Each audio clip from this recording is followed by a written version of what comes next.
벌써 11월 둘째 주입니다. 이제 뭐 낙엽이 단풍 안 온다 그러더니 단풍이 지기도 전에 낙엽이 말라가지고 떨어져가지고 올 가을은 어떻게 단풍 구경도 제대로 못하는 것 같다, 이런 생각이 듭니다. 우리 교회 이제 가을을 맞이해가지고 어제 김장을 했습니다.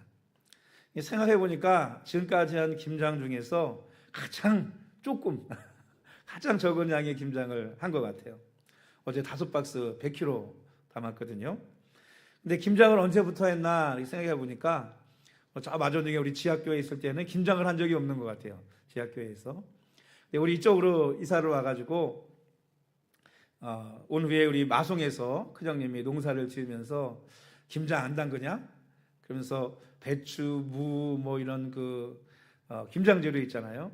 그런 것들을 심었으니까 따가라고 그래갖고 가서 같이 일 도와주고 따가지고, 당시 이제 15인승 그레이스 있었잖아요. 거기다가 뒤에다가 그냥 꽉 채워가지고 중간에 무 싣고 뭐 다라이 싣고 뭐 또 파 싣고 뭐 그냥 잔뜩 실어가지고 가져와서 여기 우리 1층 계단에다가 잔뜩 쌓아놓고는 김장을 하기 시작을 했습니다. 처음에는 뭐 총각김치도 주고 이것도 주고 뭐 이것도 주니까 처음에 우리 김장할 때는 배추김치만 한 게 아니고 배추만 해도 100몇십 포기가 되는데 뭐 무 깍두기 다 한 것 같아요. 뭐 많은 이것저것 다 주니까. 하고 나서 너무 힘들었어요. 맛있게 먹긴 했지만. 그 다음부터는 생각하기를 이제는 우리는 배추만 담자. 다른 건 너무 힘들다. 그래가지고 그 다음부터 해마다 줄 때마다 이제 배추만 100몇십 포기씩 가져다가 이 금요일 날부터 이제 금요일 날 낮에 갔다가 싸놓으면 금요일 날 철야 예배 대신에 저녁 예배 대신에 와서 다듬고 또 밑에다가 막 호수 연결해가지고 절이고 막 교회 앞에가 막 물바다가 되는 거예요. 막 절이고 새벽에 또 우리 집사 사모가 뒤집고 토요일 되면 아침부터 오셔가지고 이제 그 많은 양을 김장을 해야 되니까 조금만 아침부터 시작하면은 저녁 때까지 김장을 해야 김장이 끝이 났습니다. 그러다가 이 마송에서 이제 식당이 바빠지니까 배추를 안 심어요. 거기다 사 먹지. 그러니까 줄 게 없잖아요. 그래가지고 어떻게 하나 하다가 절임 배추를 사가지고 김장을 하기 시작했어요. 처음에는 10박스 샀다 그러더라고요. 10박스면 얼마예요? 200kg죠. 그때 하니까 뭐 10박스도 뭐 이거 뭐 절이고 이런 거 하라도 하지 않고 그냥 양념 만들어서 비비면 되잖아요. 그죠? 절여져 있으니까 너무 수월한 거예요. 일이 정말 뭐 몇 분의 1밖에 일이 없는 겁니다. 그렇게 절일 때는 막 우리 뭐 준호 진주들 있지만 청년들이었잖아요. 토요일 날 와가지고 밑에서 배추 물 빠지면 다 들어옮기고 뭐 의자도 옛날에는 그쪽에 지금은 비어 있지만 식당이지만 장의자가 있었잖아요. 의자 다 앞으로 밀고 하여튼 김장 한번 하려 그러면 온 교회가 난리였어요. 근데 이제 그렇게 하다가 작년에는 뭐 7박스, 올해는 5박스를 제일 조금 한 거예요. 그래서 가지고 했는데 어제 참 그 겉절이를 제가 별로 사실 안 좋아하거든요. 안 좋아했거든요. 안 먹는 건 아닌데 딱 좋아하진 않았습니다. 저는 지금도 신김치 이거야 먹습니다. 그래서 우리 집은 날 거는 우리 사모가 먹고 쉬면 내가 먹고 그런데 어제 저녁에 컵라면에 그 젖조리를 먹는데 왜 이렇게 맛있는 거예요. 오늘 와가지고 우리 몇 사람을 맛보더니 막 감탄을 하는 거예요. 너무 맛있다. 여러분 설교 중에도 얘기는 하겠지만 둘이 먹다가 하나를 주님이 데려가셔도 갔는지 모를 거예요. 그 정도로 맛있어요. 우리 권사님 요리 잘 하시는 권사님 두 분이 어제 시너시를 발휘하셔가지고 100kg 하는데 끝내고 점심 먹었어요. 얼마나 빨리 했는지 아시죠? 끝내고 점심을 먹었어요. 늦게 오신 분들은 다 했어? 없어? 그리고서 그냥 앉아서 맛보시고 쉬시다가 가셨거든요. 내년부터는 좀 다시 양을 늘려야 되겠다, 이런 생각을 했습니다. 우리 여러분, 우리 교회에 김치 내가 늘 얘기하지만 명품 김치인데 올해는 겉절이가 특별히 더 맛있는 것 같아요. 오늘 수육에 막 많이 있으니까 그냥 가지 마시고 꼭 식사하시고 우리 가시기를 바랍니다. 여러분 이렇게 가을이 되면은 이렇게 김장을 담그는 이유가 뭐겠어요? 우리 뭐 조상들도 그렇지만 추운 겨울이 되면 먹을 것이 없잖아요. 근데 김장만 맛있게 담그면요, 한겨울 그거 가지고요 맛있게 겨울을 날 수 있고, 맛있게 골맛 나나요? 1년 내내 그 김장김치를 가지고요 각종 요리로 우리의 식탁을 풍성하게 합니다. 그래서 우리 교회는 지금 작년에 담근 김치를 먹고 있고요, 아마 재작년에 담근 김치도 조금 있을지 모르겠어요. 여러분, 이렇게 중요한 것이 뭐냐면 이 김장이에요. 왜? 겨울을 위해서 준비하는 것이기 때문입니다. 그래서 김장은 꼭 해야 되죠. 왜? 요즘이야 뭐 너무 아무 때나 가도 있지만 옛날에는 그렇지 않았기 때문에 더더욱 중요한 것이 김장이었던 것 같습니다. 여러분, 인생을 살면서 돌아보면 여러분 늘 준비하는 것이 인생인 것 같아요. 준비하는 것이 인생이다. 태어나서 유치원에 가면서 초등학교 준비하죠.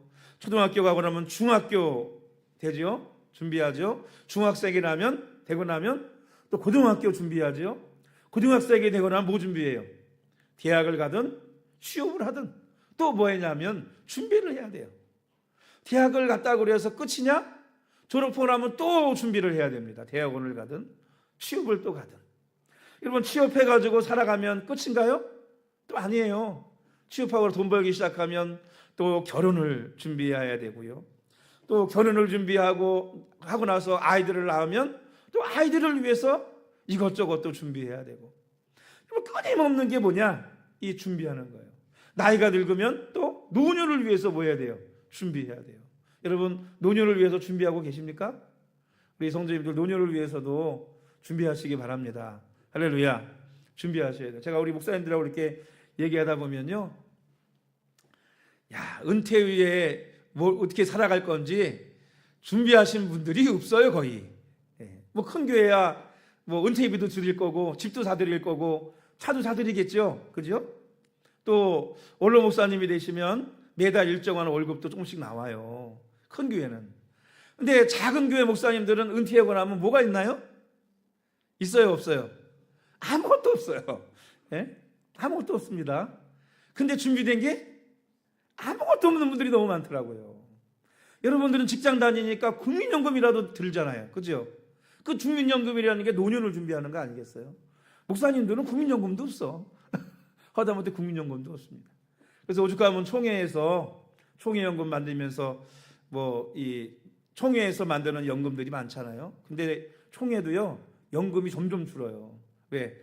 연세가 많으신 목사님들은 많고 젊어서 목회하고 이렇게 개척해서 교회를 세우는 분들은 점점 줄어들기 때문에 이게 계속 마이너스인 거예요. 그러니까 주는 금액이 자꾸 줄어드는 거예요. 그러니까 우리 총회도 뭐냐면 그런 거 만들지 말고 그냥 국민연금을 들어주자. 그래가지고 총회에서 국민연금 들어주는 지원하는 일을 하고 있어요. 어려운 시골교회, 농어촌 교회들, 젊은 목사님들, 둘 가입 가능한 분들 국민연금 최소 금액 9만 원 지원해 주는 거예요. 저도 여러분 몇 년 전부터 국민연금 9만 원씩 내고 있어요. 여러분, 그게 뭐냐? 노년을 여러분 준비하는 것입니다. 근데 여러분, 노년만 준비하면 끝인가요? 우리 인생은요 죽음이 끝이 아니에요. 또 뭐가 있어요? 죽음 이후의 세계가 있기 때문에 그 죽음 이후의 세계를 위해서도 뭐 해야 하냐면 준비하고 살아가는 것이 바로 저와 여러분인 줄로 믿습니다. 할렐루야. 여러분, 그 준비를 여러분 어떻게 해야 될까요? 여러분, 준비는 내 앞에 막 문제가 닥쳤을 때 그때 준비하는 건 준비가 아닙니다. 준비할 수가 없죠. 언제 준비해야 돼요? 문제가 생기기 전에. 나에게 그런 일이 생기기 전에 미리미리 조금씩 뭐 하냐면 준비해야 하는 것이 바로 그게 준비인 것이죠. 또 뭐 그런 것 뿐이겠어요? 어떤 일을 계획한다 할지라도 그 목적을 이루기 위해서요 미리 하는 것이 뭐냐 하면 준비입니다. 미리 하는 것이. 김장을 해도 사실 여러분 뭐 김장 그날 와서 버무리는 일은요 여러 사람이 금박해요. 근데 그보다 더 오랜 시간 하는 게 뭔지 아세요? 준비하는 거예요. 배추 절이는 것부터 무 씻어서 다 깎아가지고 여러분 또 채 썰어야 되잖아요. 그뿐입니까? 각종 다듬고 갈고 썰고 여러분 준비해야 될 것들이 더 많이 있더라고요. 그래서 우리의 삶 속에서 우리의 일상에서 항상 준비하며 살아가는 성도들이 되어야 될 줄로 믿습니다. 할렐루야. 따라합시다. 준비하며 살자. 준비하며 살아야 돼요. 성경을 보면 준비해서 인생이 바뀐 분들, 준비해서 하나님의 축복을 받은 분들이 굉장히 많이 있습니다. 대표적인 예만 들면 이 노아 할아버지를 들 수 있어요. 노아 할아버지, 여러분, 방주를 예비한. 히브리서 11장 7절 말씀에 보면 믿음으로 노아는 아직 보이지 않는 일에 경고하심을 받아 경외함으로 방주를 준비하여 그 집을 구원하였으니 이로 말미암아 세상을 정죄하고 믿음을 따르는 의의 상속자가 되었느니라. 여러분, 노아는 물로 이 세상을 심판받는다고 할 때 여러분 수십 년에 걸쳐서 뭘 했느냐? 여러분, 그 홍수에 대한 경고를 듣고 방주를 준비하고 예비했다는 거예요. 그래서 이 땅이 물로 심판받을 때 그 방주로 말미암아서 그 온 가족이 뭐 할 수 있었느냐? 구원받을 수 있었다는 것입니다. 그래서 이 세상에 여러분 두 번째 조상이 됐어요. 아담과 하와는 여러분 첫 번째 우리 조상이라고 볼 수 있죠. 다 그의 후손이에요. 그죠? 그런데 노아가 어떻게 보면 진정한 우리의 조상이 되기도 합니다. 왜? 그 당시에 다 멸망받고 노아의 식구 8명, 노아와 노아의 자녀들, 며느리들, 그들이 살아남아가지고요, 이 땅에 온 땅에 백성들이 퍼졌어요. 노아의 세 아들이 하나는 백인종, 하나는 확인종, 하나는 흑인이었거든요. 그래서 이 세계에 세 인종이 여러분 우리 인류가 살아가고 있죠. 그러니까 어떻게 보면 현 인류의 진정한 조상은 노아라고 볼 수 있습니다. 여러분, 노아는 방주를 준비하고 예비함으로 말미암아 그 홍수에서 살아남았을 뿐만 아니라 여러분 우리 인류의 진정한 조상이 되었다라고 볼 수 있습니다. 두 번째 누가 있느냐 하면 다윗 왕도 될 수가 있습니다. 다윗은 통일 이스라엘의 왕이었습니다. 뭐 전쟁을 많이 했어요. 나라가 통일하려고 하니까 옛날에 나라에 통일되는 왕이 되었어요. 그리고는 궁전에 살면서 이제는 안정적인 나라를 운영할 수 있었습니다. 근데 어느 날 궁성 그 옥상에 올라가 가지고 크게 거닐면서 바라보는데 한쪽 모퉁이에 뭐가 보이냐면 하나님의 성막이 보이는 거예요. 성막이라는 게 이렇게 어렵게 보면 성막인데 성전인데 뭘로 된 성전이냐? 천막으로 된 성전이라고 생각하시면 돼요. 여러분, 제가 어렸을 때는요, 교회에 그냥 십자가만 꽂으면 교회가 부흥됐습니다. 그래서 텐트, 여러분 군용 텐트 아시죠? 시커먼 거 30인용짜리 그것만 산 밑에다가 쳐도 교회가 막 부흥이 됐어요. 그 당시에 성막이라는 게 어떻게 보면 텐트예요. 텐트, 천막으로 된 하나님의 성전이었던 거예요. 근데 이게 언제 만들어진 거냐면 다윗 이전 400에서 500년 전에 모세가 출애굽해서 광야 생활할 때 그때는 매일같이 뭐예요? 이 구름기둥 불기둥이 움직이면 천막 다 걷어가지고 또 차 이사를 가야 되잖아요. 그러니까 성전을 질 수가 없는 거예요. 조립식으로 언제든지 뜯어서 옮길 수 있도록 만든 게 바로 성막인 거죠.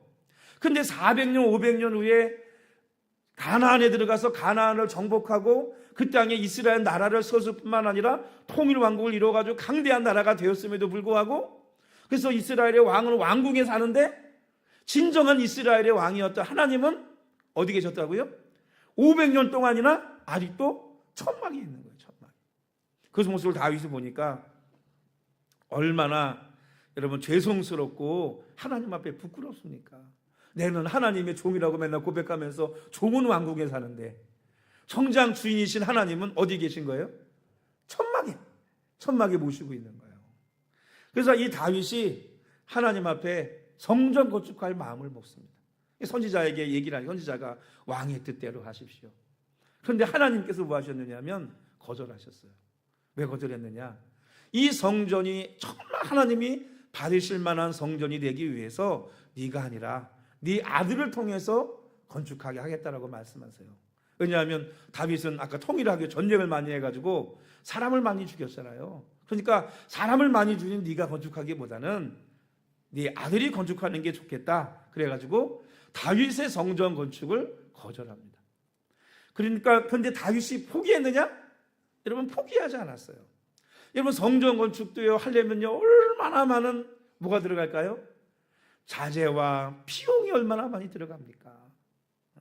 저도 여러분 우리 교회도 우리 개척하는 목사님들의 소망 중에 하나는 단독 건물을 짓는 거예요.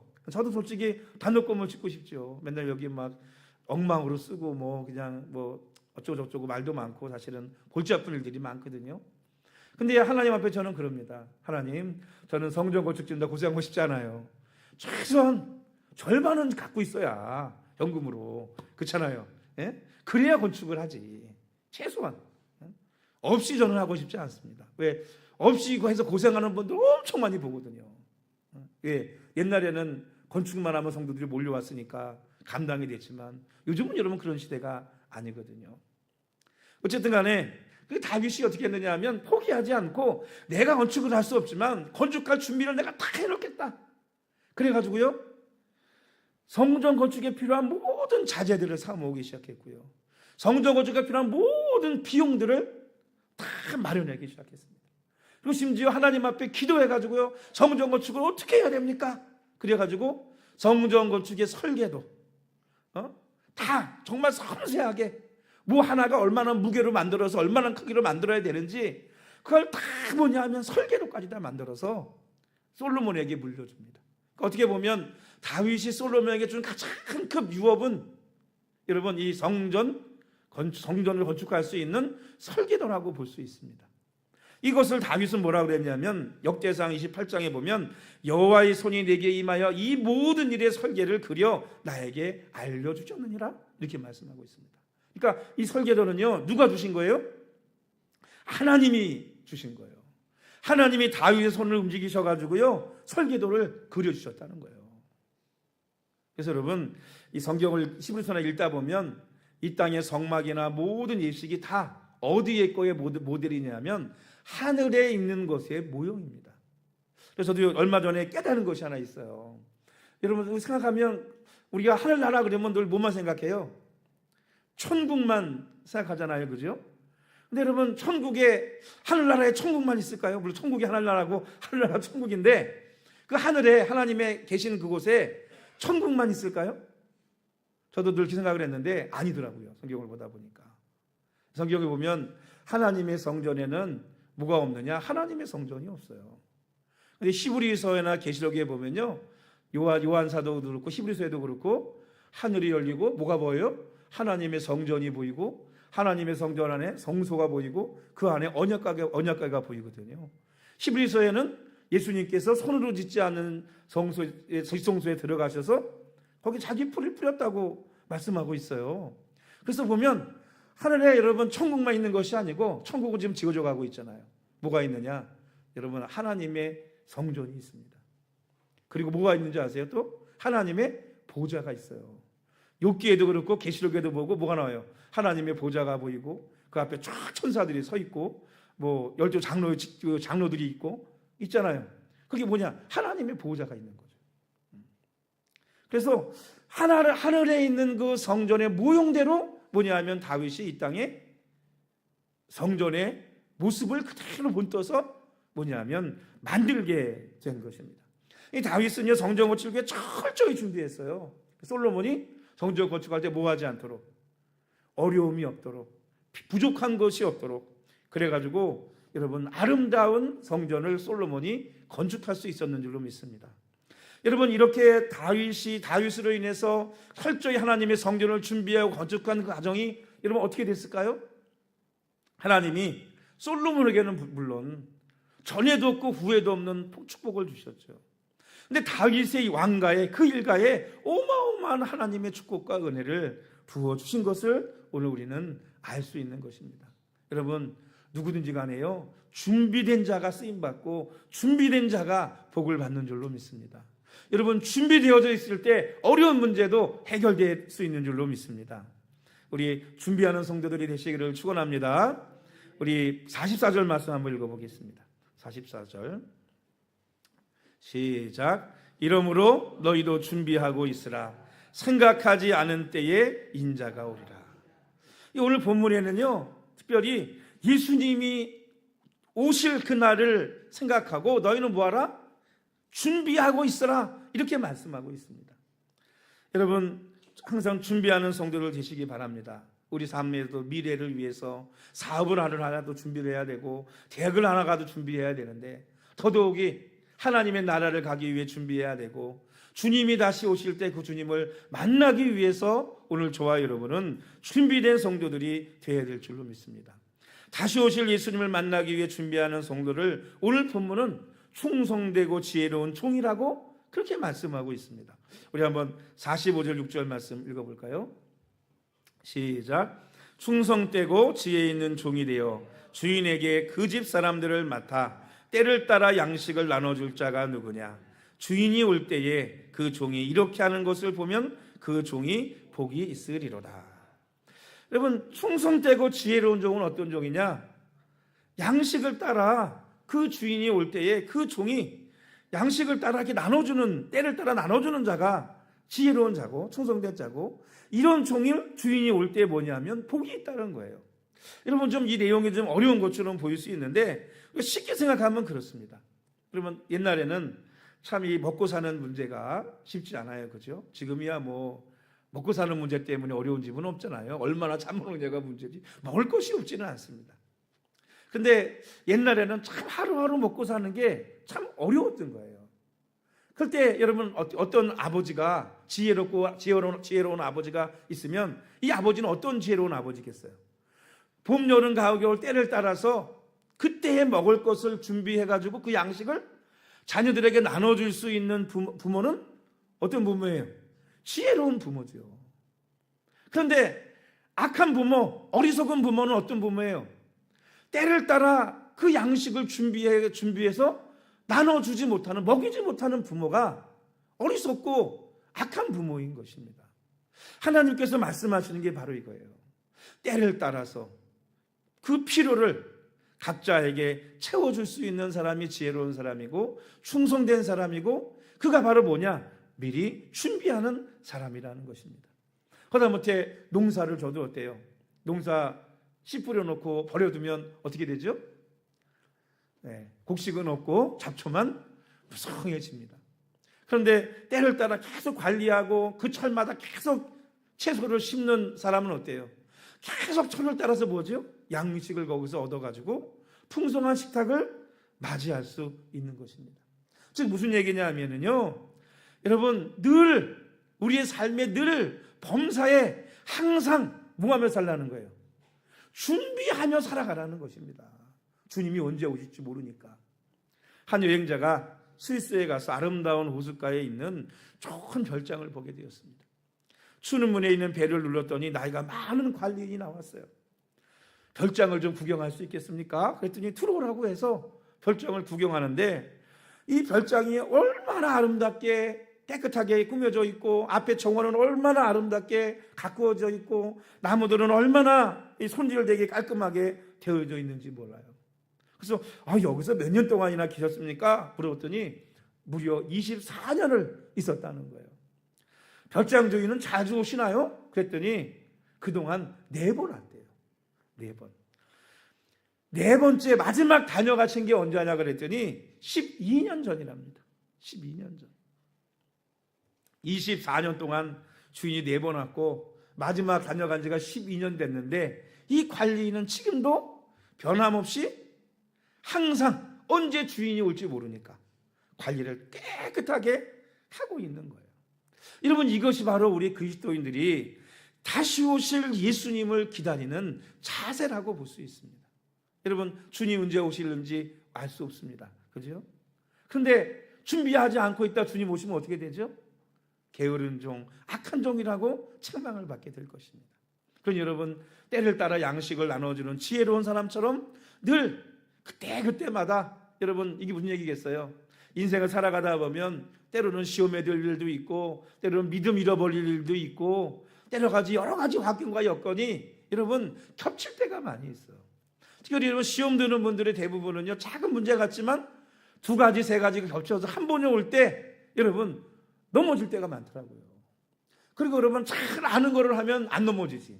근데 마귀는요, 기가 막히게 우리가 뭐에 약한지, 뭐에 넘어지는지를 너무나 잘 알아요. 그래서 여러분, 때를 따라 양식을 나눠준다. 그때 환경에 따라서 내 믿음을 지키고 신앙을 지키고 살아가는 사람이 바로 주님을 기다리는 그리스도인의 모습이라고 볼 수 있는 것입니다.